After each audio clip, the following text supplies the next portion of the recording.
el Departamento de Derecho, ustedes saben que Derecho se divide en facultad y en departamento, ¿no? La parte de facultad tiene que ver la relación de los profesores con alumnos y la parte de departamento tiene que ver con la gestión de profesores. Entonces, a partir del Departamento de Derecho, de comienzo de año se formaron dos grupos de trabajo. Uno es el de inteligencia artificial y derecho, y el otro es un observatorio de laudos arbitrales, ¿no? Eh, ¿Saben por qué? Porque además creo, y es aquí un diagnóstico que he ido resumiendo sobre la base de mi experiencia, creo que en los últimos años nuestra facultad, Derecho PUC, ha ido dejando de lado el debate público de determinados temas. Derecho civil aquí siempre ha sido muy fuerte, ¿no?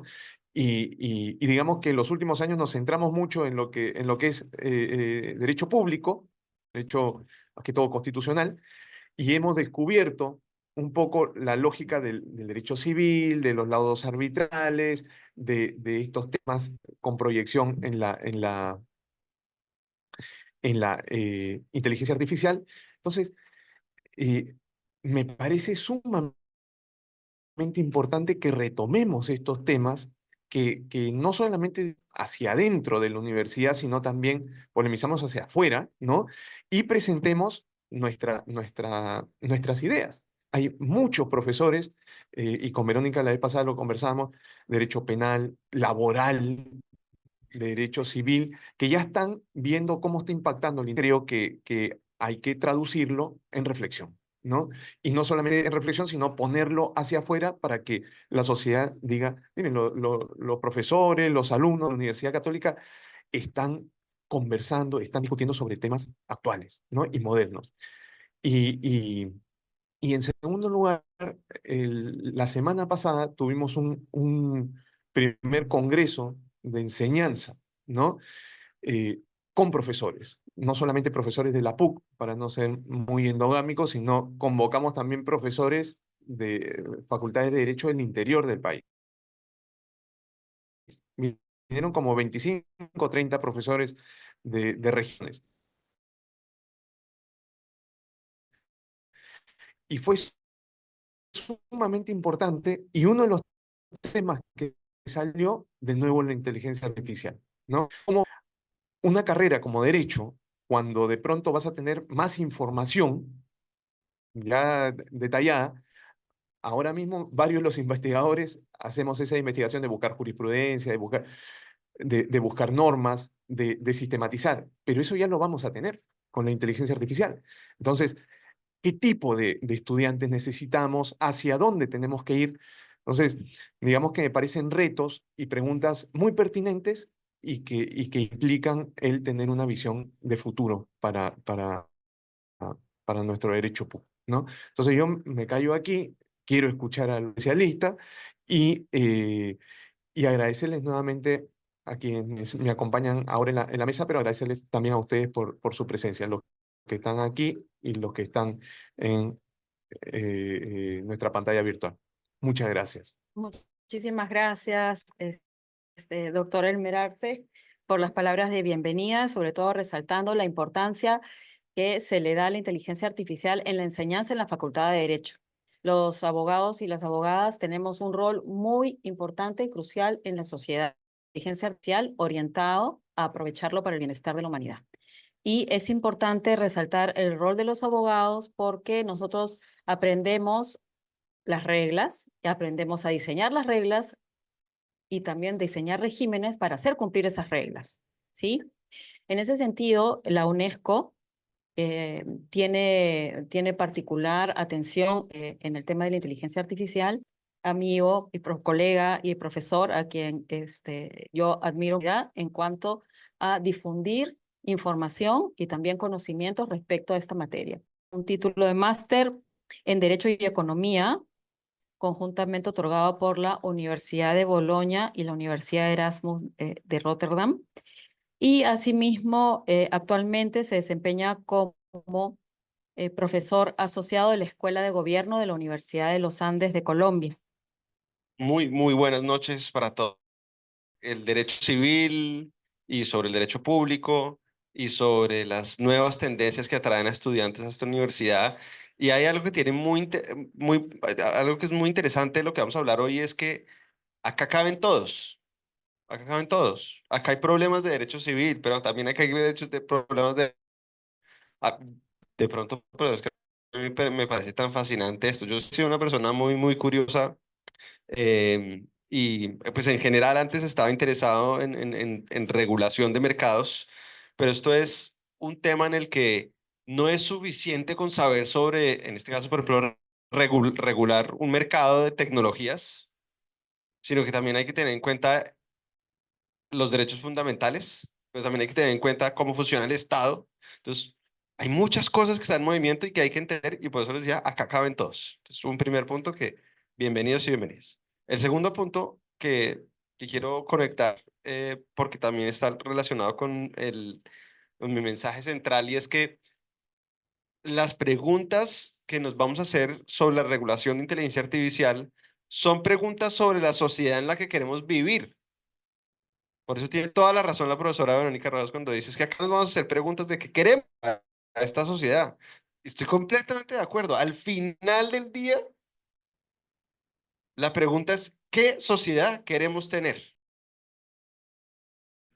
Y si yo les digo a ustedes que yo llegué de Colombia a Lima en un vehículo, ¿ustedes saben en qué llegué? Pues de pronto supone que llegué en un avión, pero puede haber llegado en barco, en helicóptero, marino. Todos son vehículos, ¿verdad? Lo mismo pasa con la inteligencia artificial. Son diferentes tipos de tecnologías y en ese sentido siempre hay que preguntarse a qué tecnología están aludiendo dentro de ese conjunto de tecnologías. Por otro lado, hay algo que sí es común a estas tecnologías y que yo lo he repetido ya varias veces, y es su autonomía. Hay un grado de autonomía del sistema para resolver el problema o alcanzar el objetivo esperado. Esa es la gracia de estos sistemas. Si no fuera por esa autonomía, esos sistemas computacionales realmente no serían diferentes de los que ya teníamos hace muchísimos años. Entonces, ese grado de autonomía es lo que lo hace muy atractivo para muchas empresas, para muchos gobiernos o para uno mismo. Es lo que quizás lo lleve a uno a hacer cosas más efectivo, más eficiente, o a hacer cosas que no podría de otra manera, pero obviamente también es lo que genera diferentes tipos de riesgos. Cuando hay una máquina que está buscando el camino para para lograr un objetivo, pues esa máquina puede coger por caminos que no le beneficien al usuario. Si ustedes, como yo, utilizan Maps o Waze o algo para conducir, pero en algún momento decidieran que no van a mirar ustedes a dónde van, sino que solo van a hacer lo que le digan Maps o Waze, pues van a caer a un hueco en el momento. A mí me ha pasado muchas veces que me recomienda cosas que no debo hacer.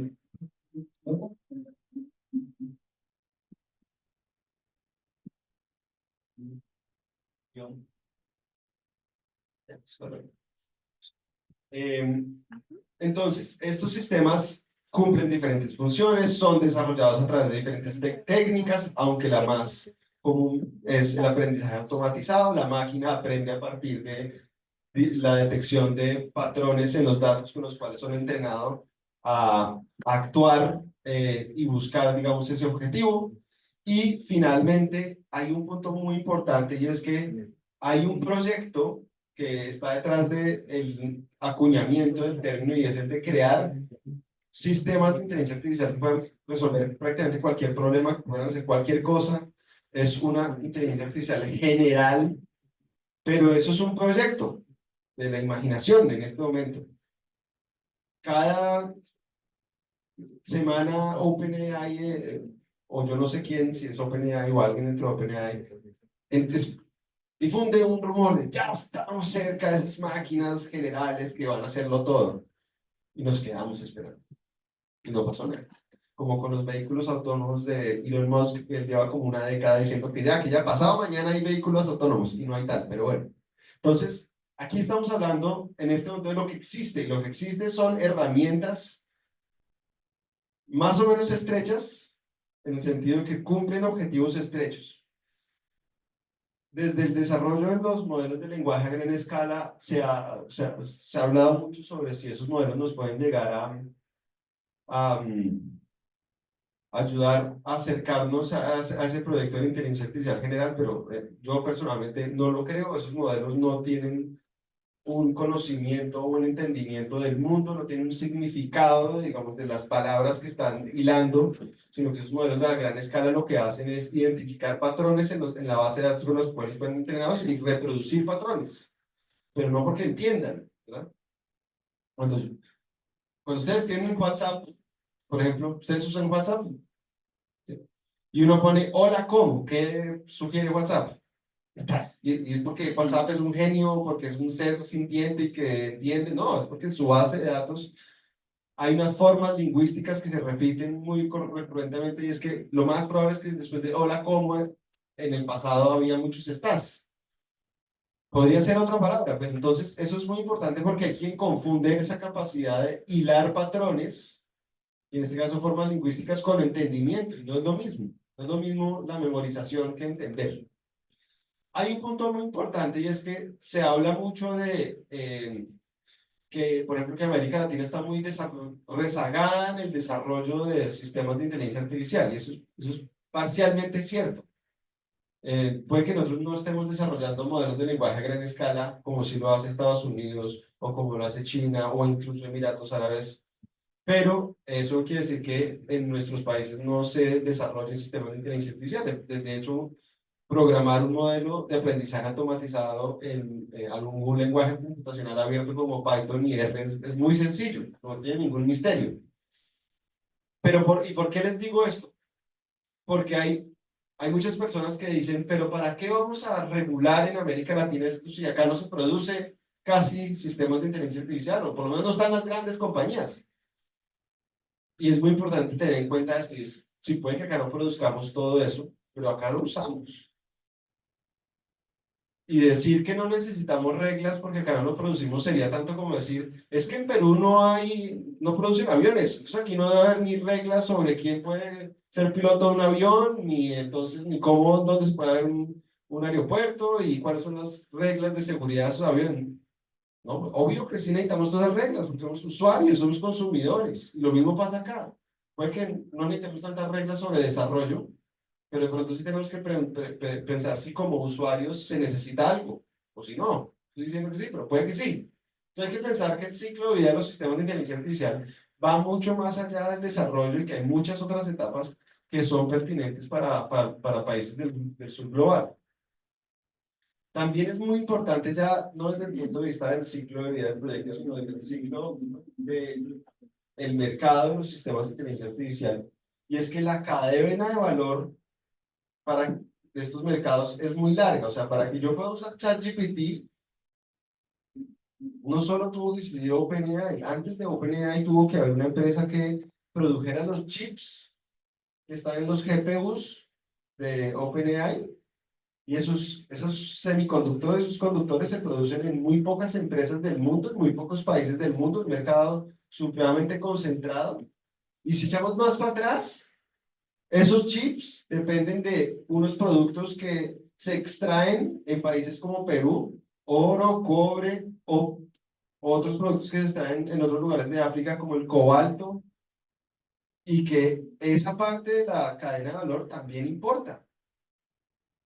Como también importa que los cálculos de la Agencia Internacional de Energía sobre el consumo de energía por cuenta de la ampliación de la demanda de los sistemas de inteligencia artificial, particularmente la inteligencia artificial generativa, se vaya a doblar en pocos años. ¿Cuál es el impacto para el planeta Tierra de que eso vaya a ser así? No sé si ustedes son conscientes. Ustedes, por favor, levanten la mano los que usen o hayan usado alguna vez un chatbot para cualquier cosa. Cuando uno busca algo en un chatbot, en vez de buscarlo, no sé, en Google, en Yahoo, en lo que ustedes quieren usar, en Bing, normal, están usando 10 veces más energía.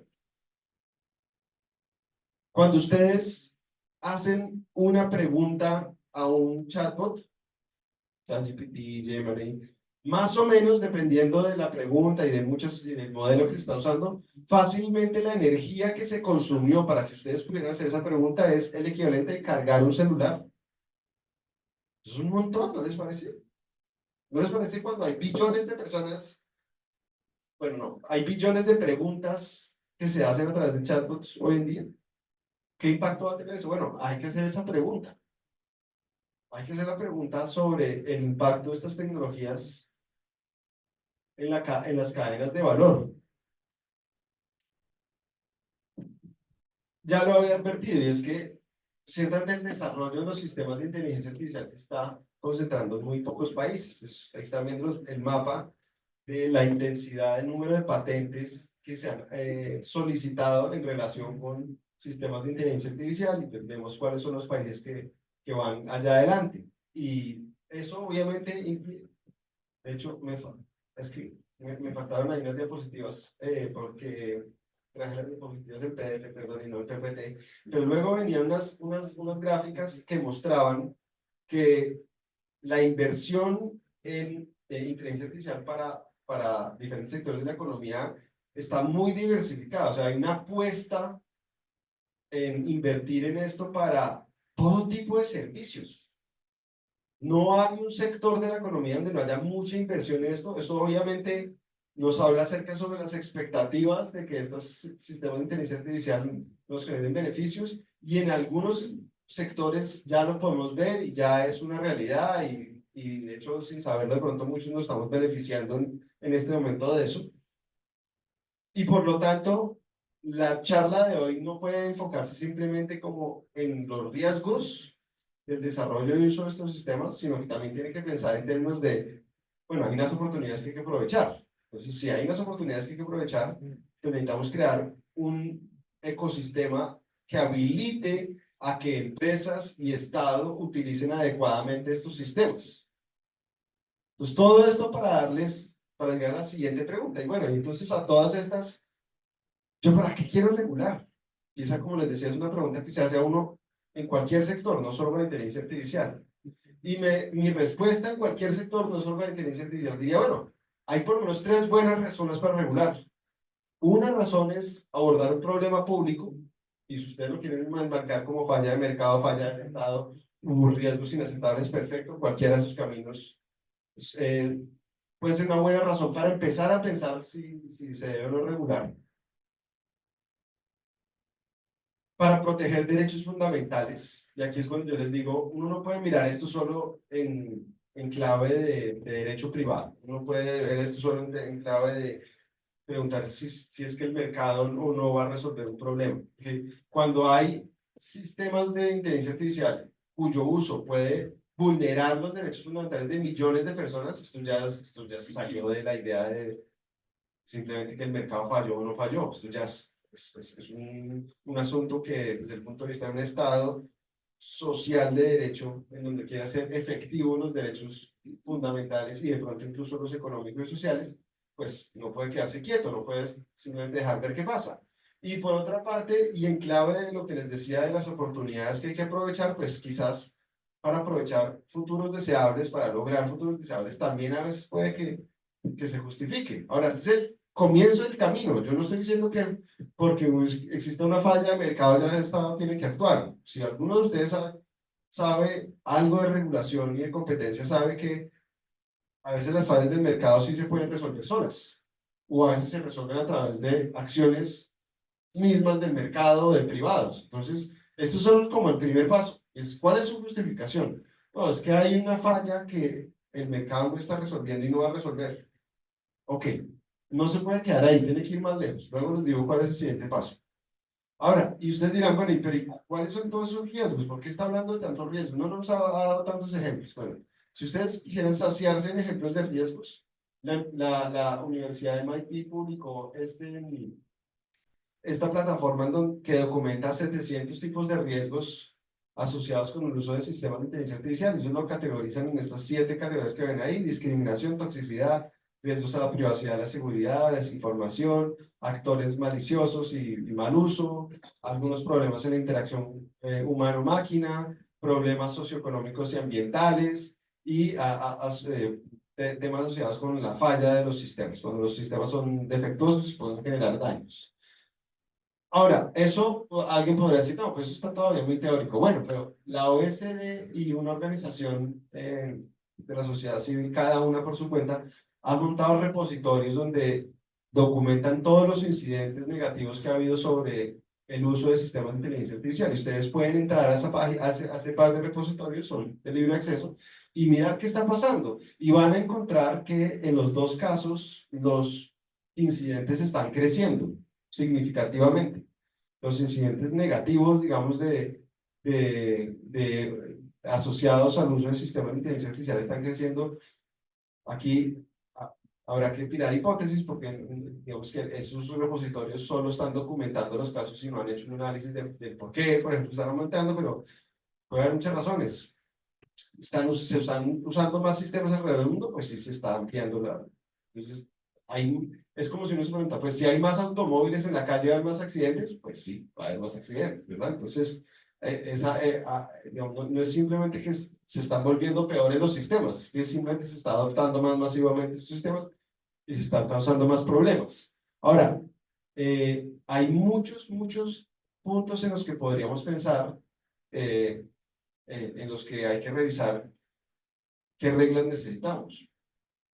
Por ejemplo, ustedes son conscientes que si usan un chatbot gratuito, ustedes cuando ingresan alguna pregunta para que la responda, todo lo que ingresen lo va a rehusar la empresa para entregar sus resultados nuevos. No sé si son conscientes, sí son conscientes. ¿Qué pasaría si ustedes, por no ser conscientes de eso, ingresan información confidencial? Perdieron control de eso, ¿verdad? ¿Eso qué consecuencia tiene? Bueno, de pronto si ustedes lo están usando para un trabajo de la universidad, no mucha, pero si ustedes fueran un funcionario público, o es un juez, que va y no sabe que insertar esa información le va a hacer perder el control sobre quién accede y no accede a esa información. Y como el juez se está dejando, imaginemos, este es un juez muy optimista y que vio no sé, en Instagram, quién sabe en dónde, que si él ponía toda la información del caso y muchos detalles, el chatbot iba a responder con más precisión. O ponerle harta información, hasta lo confidencial. Bueno, y ahí obtendrá su respuesta. Quién sabe si le sirve o no le sirve la respuesta, pero lo cierto es que perdió control de eso y el día de mañana muchos terceros van a poder acceder a esa información que por su rol de autoridad pública no debería darle acceso a nadie o a nadie que no fuera parte del proceso. Pero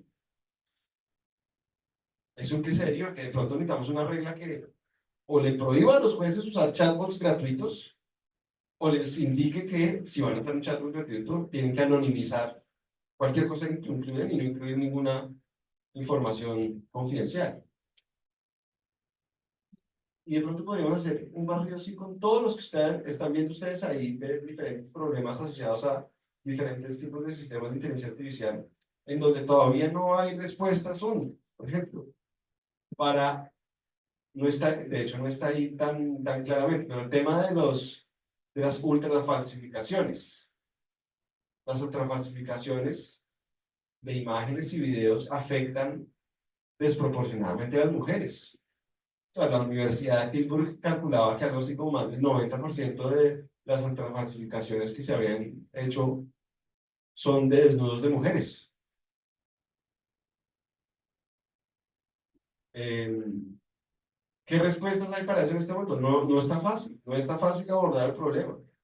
Pero también es cierto que hay muchas personas afectadas, incluso menores de edad, en colegios donde cogen la foto de alguna compañerita que no está en WhatsApp, pues la cogen, hacen imágenes de esa persona en situaciones, digamos, de desnudo o quién sabe qué, y la empiezan a repartir por todo el colegio. Esto no es ficción, esto pasó en España, entiendo que pasó acá, en Perú, y como les decía, afecta desproporcionadamente a las mujeres. Esto no lo va a resolver el mercado, pues. Es un problema de hoy, porque ese es otro tema. Que algunos venden esto como, no, es que los problemas no están bien claros. ¿Cómo? Que no están claros, hay problemas que nos están dando cachetadas todos los días y estamos ahí esperando a ver qué hacemos. Bueno, estos, por ejemplo, son ejemplos más light del tema de las imágenes y los sesgos. Cuando en mi universidad nos licenciaron una herramienta que es Copilot, yo digo, bueno, yo quiero probar esta herramienta licenciada, que es mejor que la gratis. Entonces, ahí ustedes ven, yo dije, bueno, dime una imagen de un abogado y una abogada en Colombia. Solo me mandó imágenes de hombres, no fue capaz, digamos, de... No es que el sistema sea malos, digamos, machista en el sentido de que tenga la intención de ser machista, es porque el sistema fue entrenado primordialmente con imágenes de hombres que estaban etiquetados como abogados. Entonces, si le pido una imagen, me va a sacar un abogado, porque probabilísticamente es lo más, lo más probable que va a encontrar en su base de datos. Y ha habido estudios muy interesantes, sistemáticos de esto, con diferentes modelos de lenguaje, han encontrado que este tipo de sesgos son tanto raciales como por género. Si usted le pide la imagen de un gerente de una empresa, lo más probable es que la paleta que le va a salir es una paleta de colores predominantemente blanca. Y que si le pide más bien la foto de alguien que trabaja trabajando en un puesto de comidas, es predominantemente más oscura. O que si le pide que entonces le dé una imagen de un médico, digamos que la palabra en inglés no tiene género, doctor, no nos hace hombre o mujer, el 87% de las imágenes va a salir un hombre y solo el 7% una mujer. Esa no es la proporción que hay en la realidad, ¿verdad? O, o cuando, por ejemplo, entonces nuestros funcionarios públicos, incluyendo los jueces, dicen, voy a usar ChatGPT para que me dé la respuesta de cómo hacer la división en un proceso de familia, en donde hay un divorcio y tengo que asignar la cuota alimentaria entre el hombre y la mujer respecto de un menor de edad. Eso exactamente pasó en Perú, ¿sabían? Eso pasó en Perú. Un juez hizo eso, copió y pegó y sacó la respuesta y dijo, yo usé ChatGPT, súper innovador. Los modelos de lenguaje a gran escala, si algo hacen muy mal, es las operaciones aritméticas. Vean, este ejemplo diga cuántas veces aparece la palabra B en la palabra Barranquilla, que es una ciudad en Colombia. 2 veces, según Copilot. Y yo este ejercicio, casi todos los chatbots, a ver qué pasaba.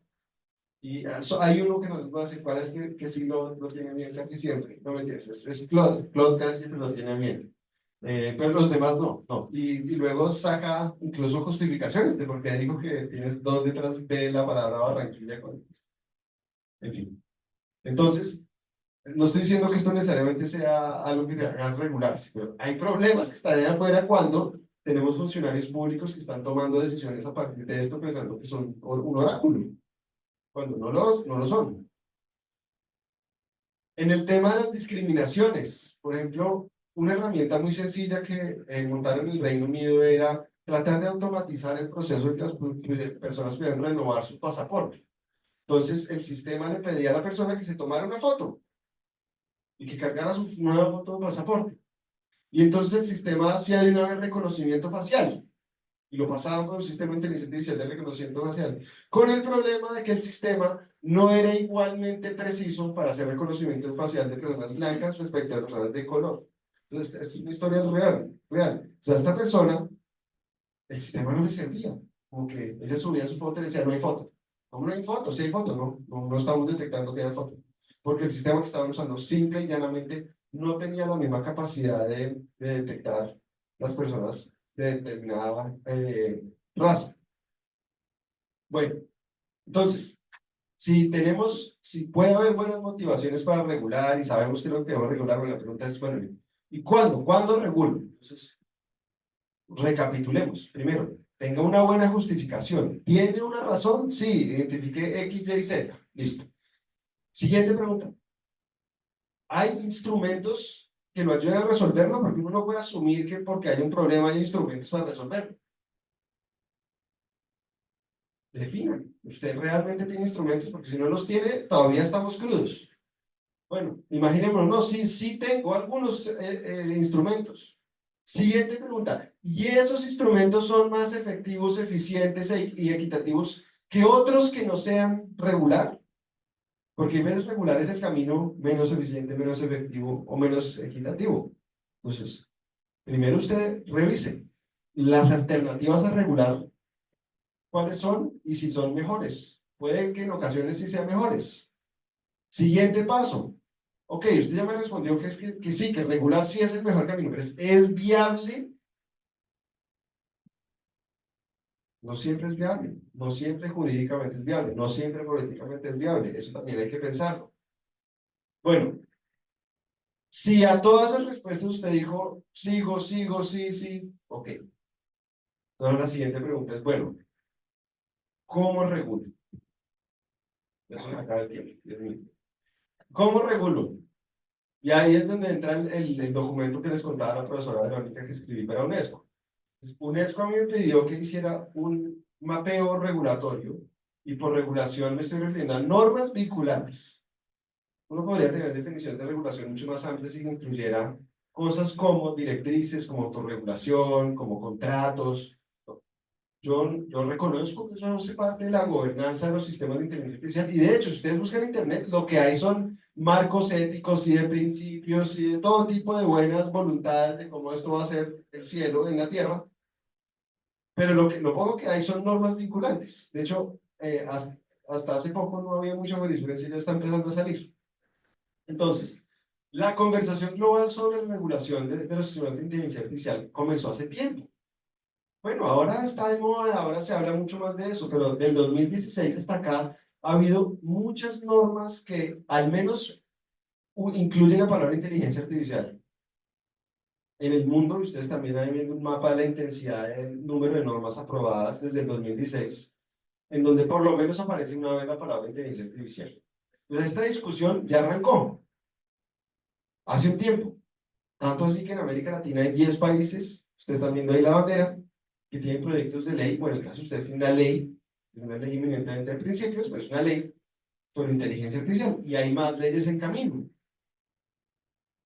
Ahora, antes de entrar a hablar de los enfoques regulatorios, déjenme dar un alto en el camino y recordarles que sí, regular, por lo menos como yo lo dije en términos de normas vinculantes y generales, pues es un atributo del poder público, del Estado, pero eso no es lo único que el Estado hace en relación con los sistemas de inteligencia artificial. El Estado sí puede regular y por lo tanto puede supervisar, pero el Estado también tiene otros roles.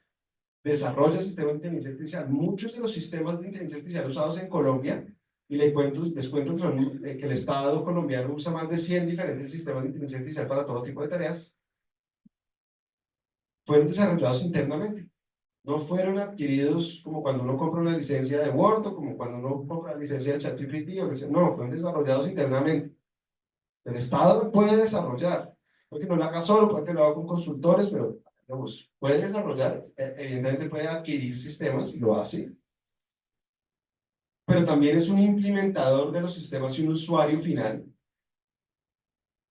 Y además, el Estado debe o puede promover y facilitar y catalizar ambientes propensos a que estos sistemas sean desarrollados y usados de manera segura, ética y responsable. Entonces, yo voy a hablar mucho de la regulación, pero porque solo tenía 50 minutos para hablar, pero uno podría hablar de muchos otros aspectos en los que el Estado tiene un rol muy importante, más allá de producir normas. Yo soy abogado, entonces tengo derecho a echar chistes de abogados. Cuando uno estudia derecho, pues, ¿de qué le enseñan? Pues, de la ley, de pronto de la jurisprudencia también, pero esencialmente de instrumentos jurídicos. Y cuando lo ponen a uno enfrente un problema, ¿uno qué dice? Ley, jurisprudencia, contrato, ya, o sea, ese es mi arsenal, ¿ok? Eso es lo que me enseñaron. Entonces uno termina viendo como si a uno le hubieran dado en la universidad un martillo y termina viendo todo como puntillas. Y no, no todos son puntillas, señor martillo, señora martillo, hay otras cosas. Por eso yo siempre le invito a mis colegas abogados, estudien derecho porque, como dirían en Colombia, es una berraquera, pero estudien más cosas. Hay que aprender de otras cosas. Para ser buenos abogados hay que aprender de otras cosas. Hay que aprender de psicología, hay que aprender de economía, según lo que uno vaya a usar en la vida. Y por eso los invito a que yo sé que estoy hablando de regulación hoy, pero pues, hay otras cosas para hacer, no se olviden. Pero bueno, entonces, estos son las 9 aproximaciones regulatorias de inteligencia artificial que están documentadas en el documento que está disponible. Yo no me inventé nada. ¿Qué fue lo que hice? Describir lo que vi. Yo cogí proyecto de ley tras proyecto de ley, proyecto de ley tras proyecto de ley, como les decía, de todos los continentes. Y traté, digamos, de extraer qué es lo que encontraba. Entonces, encontraba normas basadas en principios como la peruana, donde hay unos principios. No, nosotros queremos que el uso y desarrollo de sistemas de inteligencia artificial cumpla con principios de transparencia algorítmica, de explicabilidad, de supervisión humana, de responsabilidad, bueno, ta. En Perú, y yo esto lo digo en público y privado, lo más que se quedaron corticos, porque pusieron unos principios.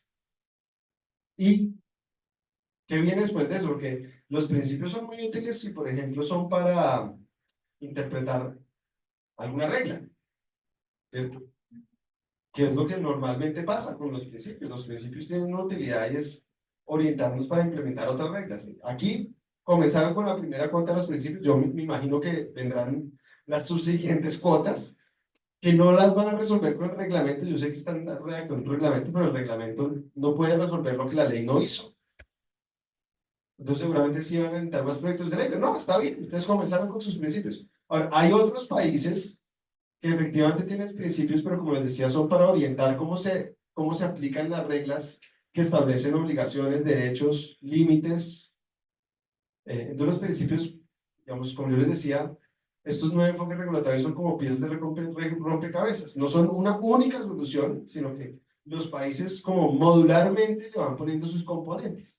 Entonces, por ejemplo, un país como Brasil tiene una ley, un proyecto de ley de inteligencia artificial, que si yo miro esa lista, casi los 9 puntos están en su ley de inteligencia artificial. Hay otras normas que se basan en estándares. ¿Y eso qué tiene de novedoso? Ustedes han oído la expresión popular de el diablo está en los detalles, ¿verdad? Entonces, decir que, por ejemplo, uno quiere un sistema que sea transparente en términos de transparencia algorítmica, hay que establecer unas reglas, como, ok, ¿qué va a revelar sobre el sistema?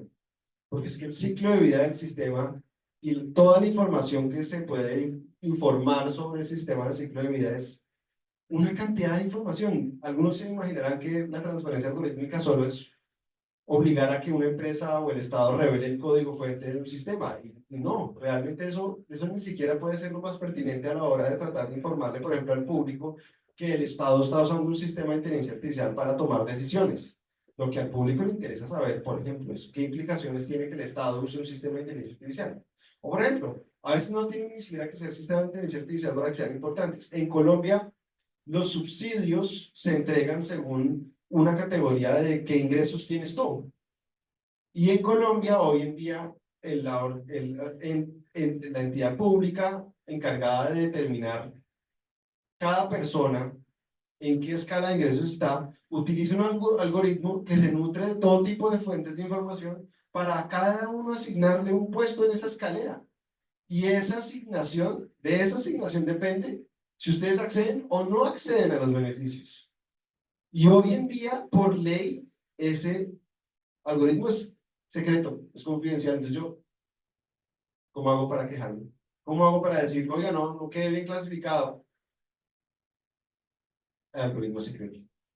Ah, pero necesito saber qué información de pronto no estuvo bien. La información que le metió ese algoritmo también es secreta. Entonces, ni siquiera tiene que ser un sistema tan complejo para que uno diga, necesitamos que haya una transparencia algorítmica. Pero los estándares lo que hacen, para volver al tema de los estándares, es especificar cómo materializar esos principios. Si la ley peruana dice que el desarrollo y uso de los sistemas de inteligencia artificial cumpla con, con el principio de transparencia algorítmica, ¿eso qué implica?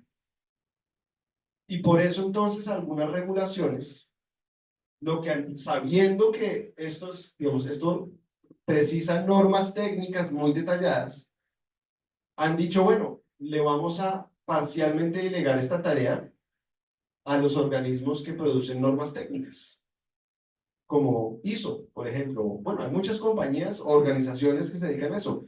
De hecho, en la ley de inteligencia artificial de la Unión Europea se delega parcialmente la creación de estos estándares para muchos asuntos. Yo dije mucho intransparencia algorítmica, pero también la misma pregunta la podría hacer sobre explicabilidad de los sistemas, sobre seguridad de la información. Para todo eso se necesita todo tipo de reglas muy detalladas. Y a eso se dedican los organismos que en Europa son como mixtos, son una mezcla entre público y privado, que establecen estándares. Entonces, algunas leyes dicen, bueno, el legislador no lo puedo hacer, pero yo sí le puedo delegar parcialmente esa tarea a organismos que hacen este tipo de estandarización. Tercer punto, enfoques ágiles.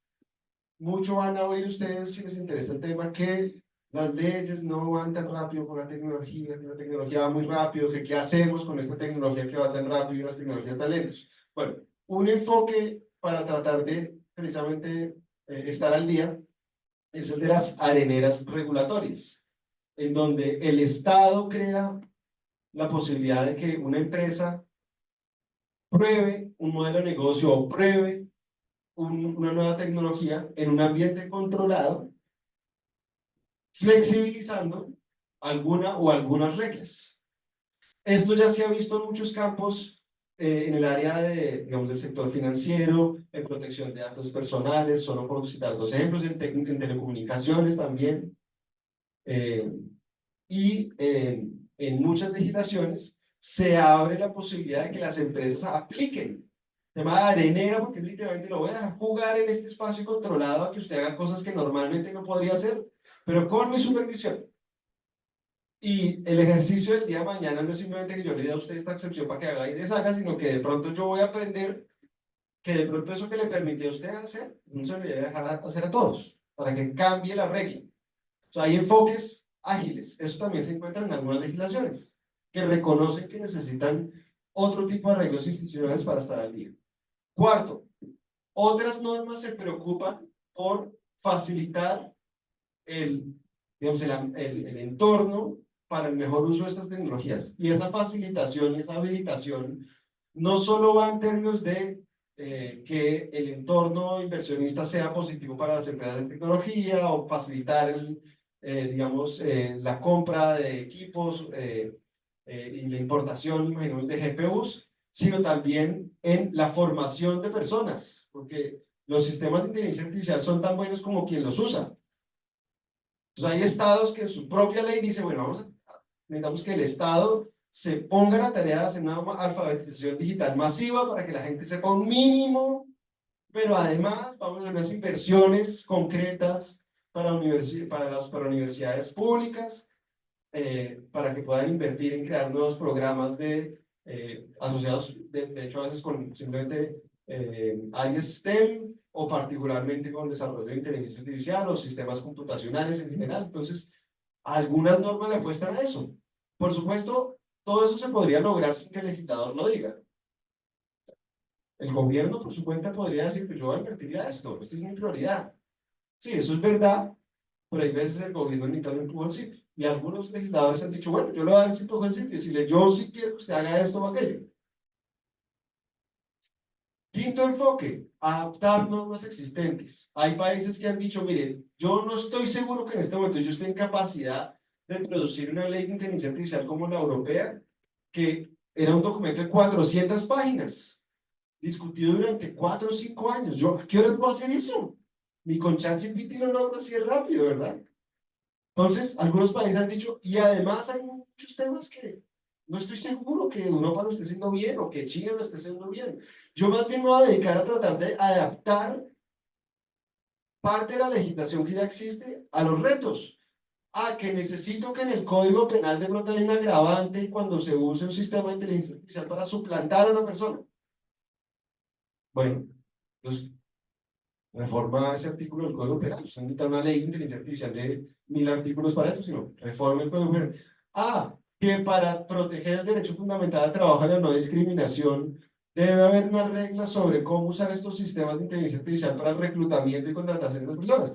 Bueno, reforma el Código Laboral, no necesita hacer. Y así sucesivamente, los países están pensando en temas penales, laborales, de protección de datos personales. Válido, también se vale. De hecho, de pronto llegan a soluciones más enfocadas y más precisas y más rápidamente que tratar de discutir estas leyes enormes. Sexto, algunos países, digamos, la mayoría de los países no se pueden poner de acuerdo en cómo poner unas cargas a las empresas o a los estados que usan sistemas de inteligencia artificial. Eso ha sido muy difícil. Pero hay una sola que sí está ganando mucha fuerza y que yo mencioné muchas veces, y es la de la transparencia algorítmica, la de los deberes básicos de revelación de información. Hace poco, para estar de este lado del continente, el Consejo para la Transparencia de Chile, que es un órgano autónomo estatal que se dedica a que las empresas, a que las entidades públicas chilenas cumplan con la Ley de Acceso y Transparencia de la Información Pública, emitió unas recomendaciones de transparencia algorítmica sobre la información mínima que deberían ofrecer las entidades públicas chilenas cuando quieran que utilicen sistemas de toma automatizada de decisiones, para que cualquier persona que se vea afectada o que tenga implicaciones en el uso de ese sistema, sepa al menos. Porque si ustedes hoy en día, la Universidad Adolfo Ibáñez tiene un repositorio donde ustedes pueden revisar qué sistemas está usando el Estado chileno, y son más de 100. Ustedes pueden entrar a www.algoritmospublicos.cl y van a encontrar que el Estado chileno usa eso para cualquier cantidad de cosas, para asignar en cupos escolares, usa un algoritmo, para hacer vigilancia en los sistemas de transporte masivo, para asignar literalmente camas en los hospitales. Entonces, ¿eso tiene implicaciones prácticas sobre los derechos de las personas? Sí, sobre el derecho a la educación, sobre la movilidad, sobre la seguridad, sobre la no discriminación. Es importante que la gente sepa, sí, parece que es pertinente. Entonces, en Chile hicieron esta regla. No son los únicos, en el Reino Unido tienen también un estándar. En Francia hay una norma que también establece una regla de transparencia algorítmica básica. Entonces, este enfoque de establecer al menos unos derechos de saber qué está pasando para que las personas usen luego los caminos legales que corresponden para protegerse, si es que es el caso. 7. Enfoques basados en riesgos. Este es el enfoque pues predominante en la Unión Europea, no el único, en donde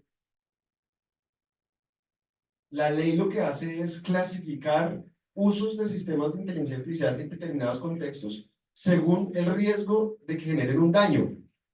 En tanto sea un riesgo más alto, pues será más alto, y si es no solo alto, sino muy gravoso, pues de pronto será un riesgo inaceptable. Entonces, ¿qué hace la Unión Europea en su ley de inteligencia artificial? Dice, hay unos riesgos inaceptables, esos no se puede introducir ese tipo de sistemas en el mercado, no se pueden usar. Hay unos riesgos altos, ok, y tiene su lista muy larga de riesgos altos. Que para darles un ejemplo, para ustedes que son abogados, en materia de justicia, la ley de inteligencia artificial de la Unión Europea dice que los sistemas de inteligencia artificial que se usen para apoyar o para tomar decisiones son de alto riesgo.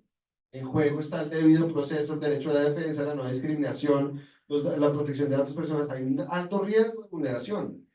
¿Qué implicaciones tiene eso?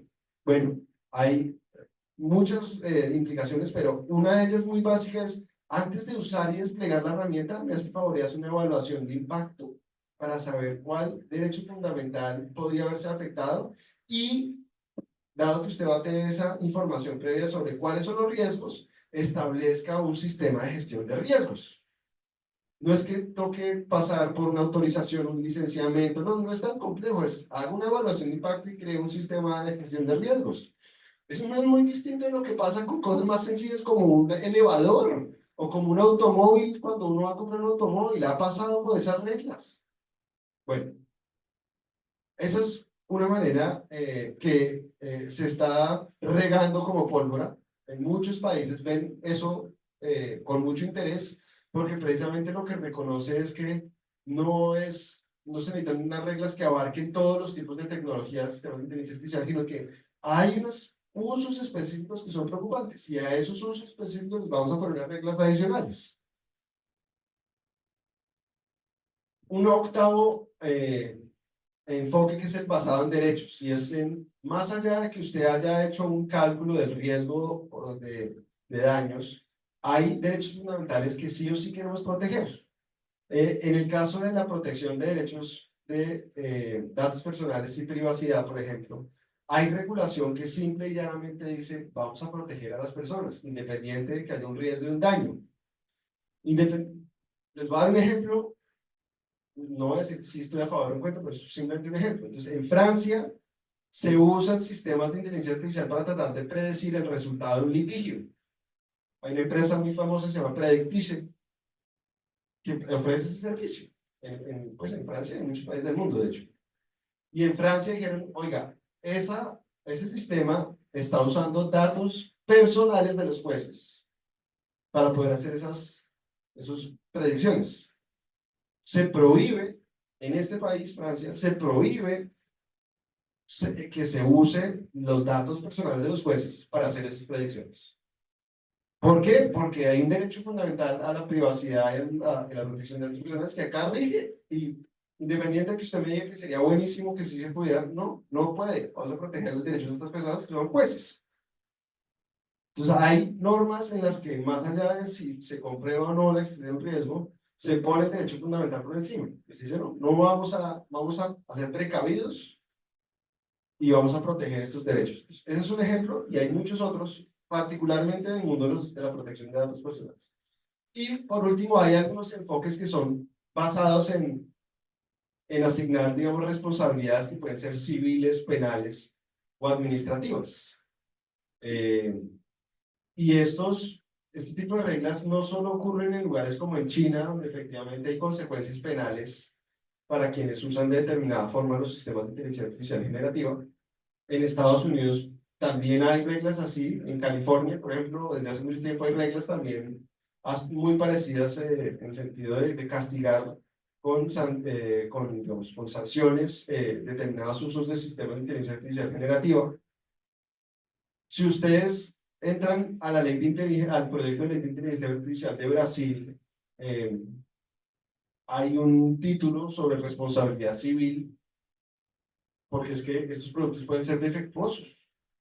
Es que, como ocurre cuando uno compra cualquier otro electrodoméstico y que puede ser defectuoso y causa un daño, igual, pero aquí a veces es más difícil uno entender qué fue lo que causó, quién es responsable de qué. Y de pronto acá la gente, de pronto en el imaginario puede decir, bueno, pero las máquinas son objetivas, no se equivocan. No, las máquinas, obvio, se pueden equivocar, porque si tiene datos balanceados, incorrectos, se van a equivocar. Pero además, estos sistemas computacionales no son objetivos. Es que, para empezar, hay muchas decisiones humanas detrás del funcionamiento de estos sistemas. El ejemplo que yo les decía de la mujer que carga su foto del pasaporte y que por ser negra el sistema no lo lee. Hay una decisión en que un sistema se entrenó con más rostros de personas blancas y no de una manera balanceada para que el sistema funcionara bien. ¿Quién es responsable de eso? Pues el desarrollador que no desarrolló bien su sistema y que tiene un sistema que potencialmente creo que es defectuoso. Entonces, detrás de esto a veces uno se imagina que los algoritmos son como la magia y como que el culpable es el algoritmo, como si fuera un genio ahí que está cambiándome mi feed de Instagram o de YouTube o lo que sea. No, detrás de eso hay decisiones humanas y hay que buscar quién, en algún momento, si se causa un daño, es el que tiene que responder por esas decisiones humanas, y eso también lo abordan algunas leyes. Entonces, yo voy a terminar con lo que empecé, y es decirles que las respuestas a cómo regular tienen que ver con el tipo de sociedad en la que queremos vivir. Y en China tienen una idea de cómo vivir, y en Canadá tienen otra completamente diferente, y por eso las respuestas son diferentes. Y acá también tenemos que tener nuestras propias respuestas. Y aquí en Perú tuvo una primera decisión, tenemos una ley de principios, listo, perfecto. Tienen su ley de principios de inteligencia artificial, que viene después, porque hay problemas sin resolver, pero que hay que responder aquí en Perú. Que podemos aprender de lo que hacen otros países. Bueno, este documento que les hemos estado mostrando, antes, para abrirles los ojos y decir, bueno, de estas fichas de rompecabezas, ¿cuáles son las que nos sirven aquí en Perú? Porque no es simplemente que, o sea, la dicotomía no es regular o no regular, eso ya pasó. Y la dicotomía tampoco es escoger entre el modelo europeo y el modelo chino y el modelo europeo, no. La cosa es mucho más compleja y afortunadamente, porque hay muchas oportunidades y muchos riesgos que precaver. Entonces, con esto ahora sí, ya la tengo nerviosa la profesora Rojas porque me dijo, no, hable fresco y me lo tomé en serio. Gracias.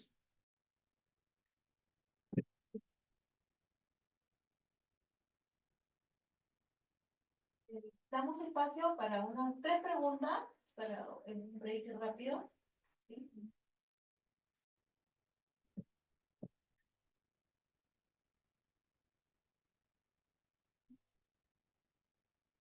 ¿Qué tal? Muy buenas noches. Muy interesante la conferencia y gracias por transmitirnos estas ideas tan interesantes. Respecto a los algoritmos y justamente la generación de algoritmos, evidentemente son creación humana. Alguna regulación, la que ha mapeado, ha visto la necesidad de regular justamente esto, la regulación misma de la generación de la inteligencia artificial desde el punto de vista algorítmico. Miedo. Me desconcentró la pregunta, perdón. O sea, me refiero a que justamente se regule la creación misma del algoritmo que genera la inteligencia artificial. Porque finalmente son software al final. No, no, yo no creo que ninguna regulación en este momento esté apuntándola específicamente cómo se escribe el código. No veo eso. Entonces, la Unión Europea sí sacó unas reglas asociadas a los modelos de frontera o los modelos fundacionales, pero son reglas en las que se busca más bien que las empresas evalúen previamente digamos, cuáles serán los potenciales impactos del sistema tal y como lo programaron. Digamos que hay un punto muy importante y es entender que estos sistemas, menos como pasa cuando se desarrollan productos farmacéuticos, pues primero se hacen en pequeños pruebas, con pocas personas, y así van escalando. Entonces, lo que busca la Europea es que y otros países es que no, que digamos que sistemas que potencialmente pueden tener un impacto muy grande no salgan de sus cajas sin haber sido probadas previamente para poder precisamente hacer una gestión de esos riesgos. Gracias.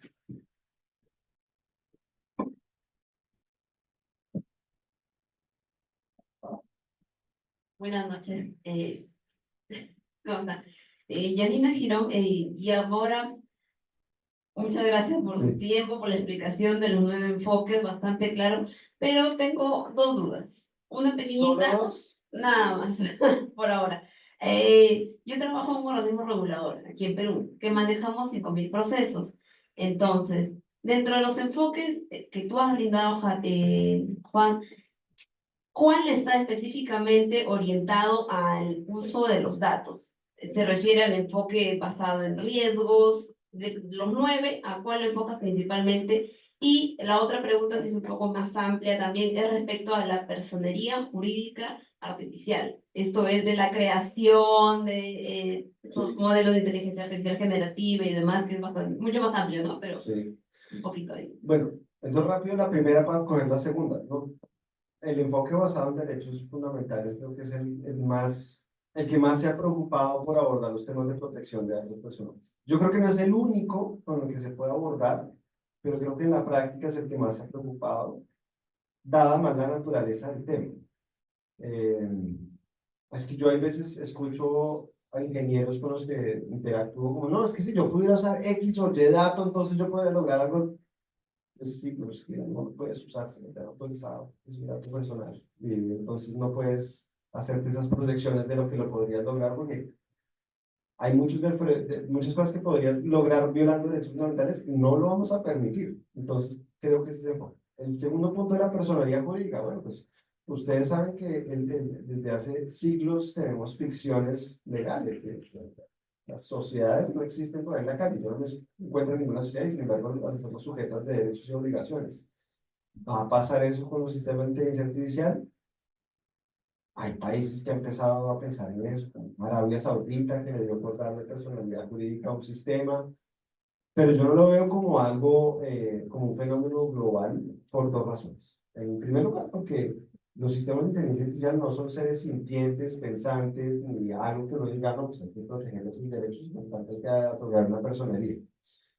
Pero al mismo tiempo, el otro argumento, ya no tanto de si son seres sintientes o pensantes en algún momento, sino que si, si necesitamos darle esa personalidad jurídica para proteger algo más. Y yo no veo para qué necesitamos esa personalidad jurídica para proteger algo más, dados los instrumentos que tenemos hoy en día. Digamos, las oficinas de derechos de autor alrededor del mundo sistemáticamente han dicho que los sistemas de inteligencia artificial no son autores, ni pueden ser considerados autores de obras, porque toda nuestra legislación está basada bajo el supuesto de que son seres humanos los que tienen un nivel, digamos, de creativo para poder atribuirles el rol de autor. Y relación con los patentes, en cambio, sí veo oficinas de patentes un poquito más flexibles y diciendo, bueno, sí es verdad que cuando usted usa determinados sistemas de inteligencia artificial, usted de pronto puede llegar a unas creaciones que de otra manera no voy a poder usar y voy a darle algo de crédito de que pues, la patente es para una persona natural o física o a una persona jurídica, pero que en algún caso, de pronto, el uso de determinados sistemas de inteligencia artificial es fundamental. Hay un académico que se llama David Gunkel, que ha escrito muchísimo, muchísimo sobre, no solo el tema de la personalidad jurídica de los robots, sino también sobre sobre si deben tener derechos. A mí me parece súper interesantísimo, pero creo que en el mundo los legisladores, tú decías que tras un regulador, los reguladores tienen un ancho de banda, no pueden tratarlo todo. Y creo que hay cosas más urgentes que tratar que la discusión sobre si los robots deberían tener derechos.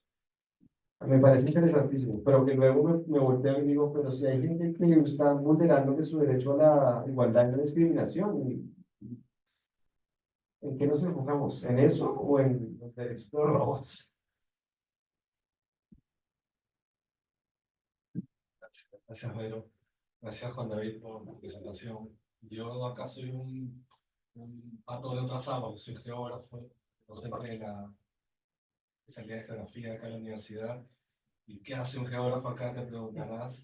Tenemos mucha preocupación sobre las consecuencias ambientales de la implementación de la inteligencia artificial, principalmente sobre la instalación de data centers, que en los próximos 5 o 7 años va a multiplicarse. Están saliendo informes bastante preocupantes sobre dónde se van a instalar.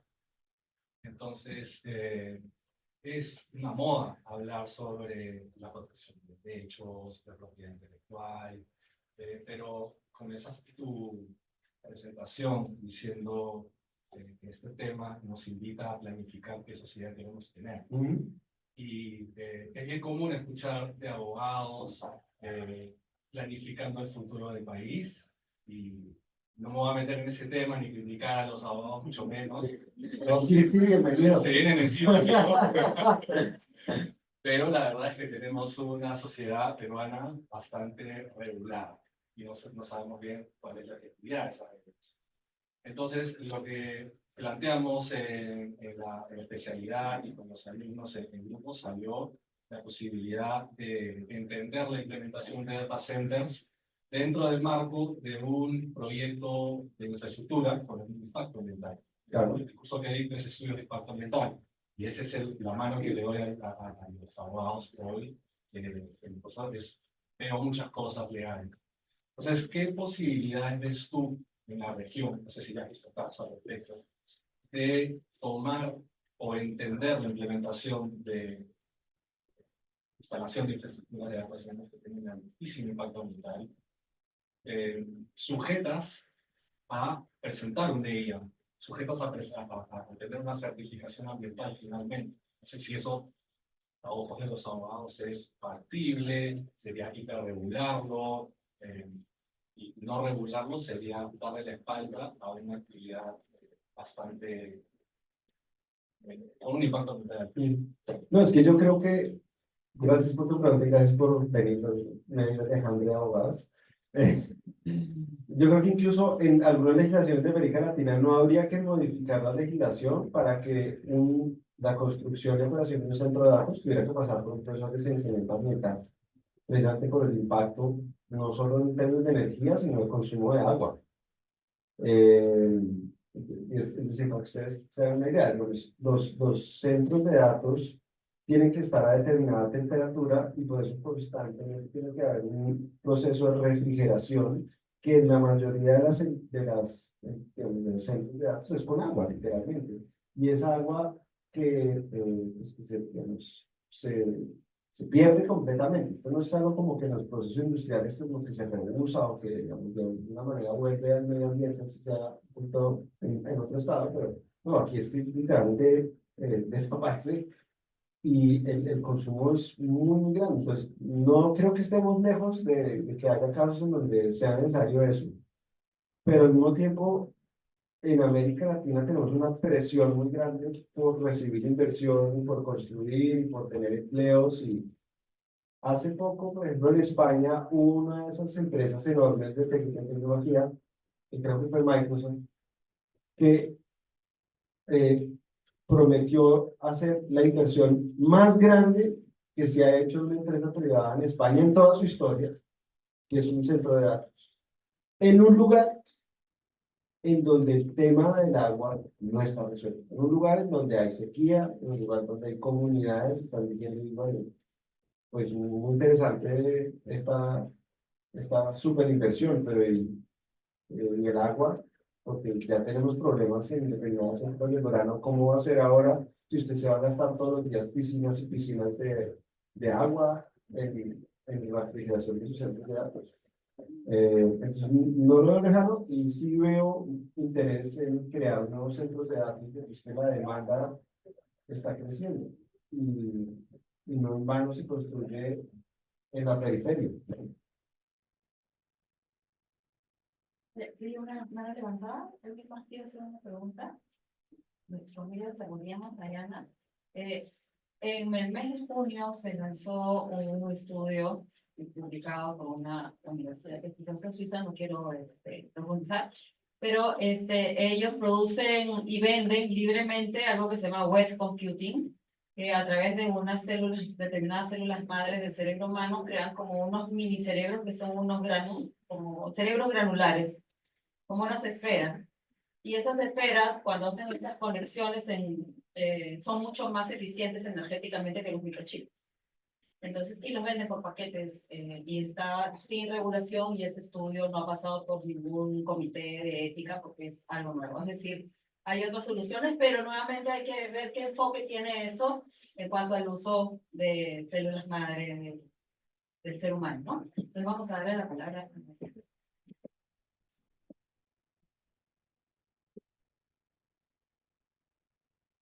Y ante todo, muchas gracias por su presentación. Al final dijo algo muy interesante que se refería a que si en algún momento sucede algo, los desarrolladores de los software de IA podrían hablar de responsabilidad, ¿no? Pero, ¿qué tan viable es eso cuando sabemos que hoy en día se ha aceptado democratizar el uso de la IA cuando tiene un porcentaje de alucinación? Y va a haber un porcentaje de error. Entonces, ¿qué tan viable es hablar de responsabilidad de desarrolladores cuando nuestra propia sociedad ha aceptado hacer uso de un sistema que todavía es bastante imperfecto? Listo. Está muy buena tu pregunta. De hecho, la Unión Europea tiene su ley de inteligencia artificial, pero se ha demorado más en sacar su directiva sobre responsabilidad asociada a los daños de inteligencia artificial. Para que veas lo complejo que es abordar el tema de la responsabilidad y los daños.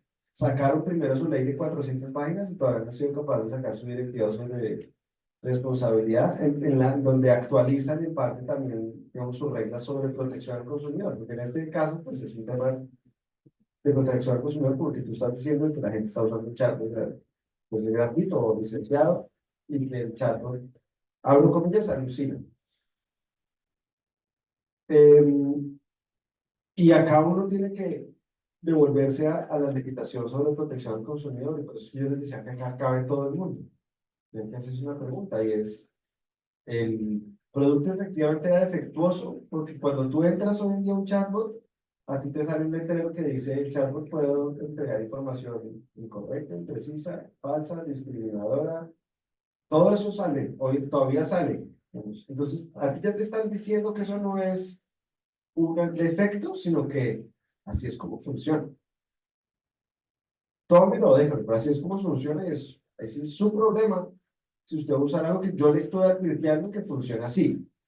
Cosa muy diferente es si yo te prometiera que es infalible y que siempre va a responder bien. Pues si el sistema no hace aquello para lo cual supuestamente se está ofreciendo, no solo es un tema de si se causa un daño, pues responde posiblemente, sino pues de publicidad engañosa. Ahora, uno de los temas por los cuales se ha demorado un poquito más esa directiva europea de responsabilidad tiene que ver con las propuestas que tiene. Y las propuestas incluyen relajar un poquito probar la causalidad entre el daño o el defecto del sistema y la causa del daño, perdón.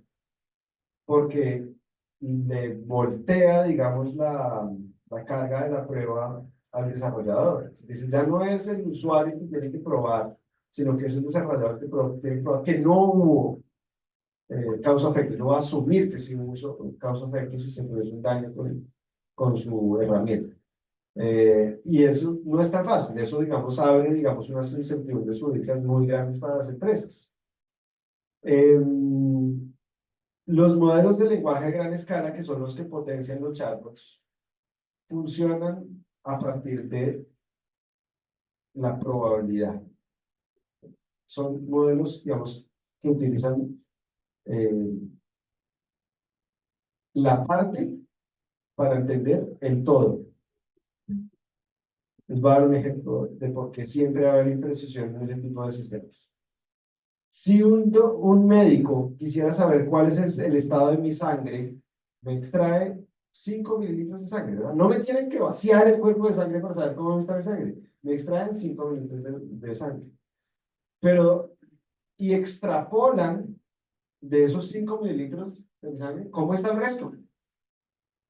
Pero ahí siempre hay un error estadístico. Podría ser muy pequeño, pero siempre hay un error al tratar de entender el todo con una parte. Entonces, los modelos de lenguaje a gran escala que operan a partir de identificar patrones en los datos con los cuales fue entrenado para reproducir nuevos patrones, siempre van a producir errores. Siempre, siempre, siempre. Por eso es que no los han resuelto, porque por naturaleza funcionan así.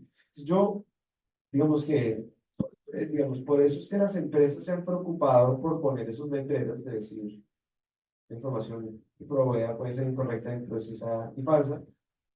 Y yo por eso hoy en día ni siquiera lo caracterizaría de que es defectuoso, ¿no? La empresa está incluso publicitando el sistema así. Ahora, lo que sí es muy importante es, bueno, entonces, ¿cuáles son las consecuencias de que si usara un chatbot, por ejemplo, en el ejercicio de alguna función pública o en el ejercicio de nosotros en el rol de abogacía, imprudentemente, como por ejemplo copiando y pegando lo que saque el chatbot sin uno verificar?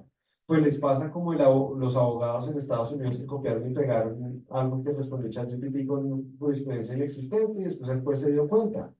O como le pasó también a un juez de Brasil, le pasó exactamente eso, copió y pegó cosas, salió en ChatGPT con jurisprudencia inexistente. Y el responsable ahí no fue el desarrollador, porque el desarrollador advirtió cuáles eran los límites del sistema. Y ahí es donde llega el punto de la alfabetización digital. Necesitamos una alfabetización masiva porque todos estos productos están allá afuera y la gente no es consciente de lo que tú decías. Yo no uso la palabra alucinación porque la palabra alucinación alude a un estado de la mente y yo no creo que estos sistemas tengan mente. Pero sí es verdad que sistemáticamente producen información incorrecta, falsa y también ficticia por cuenta de la manera como funciona. Yes.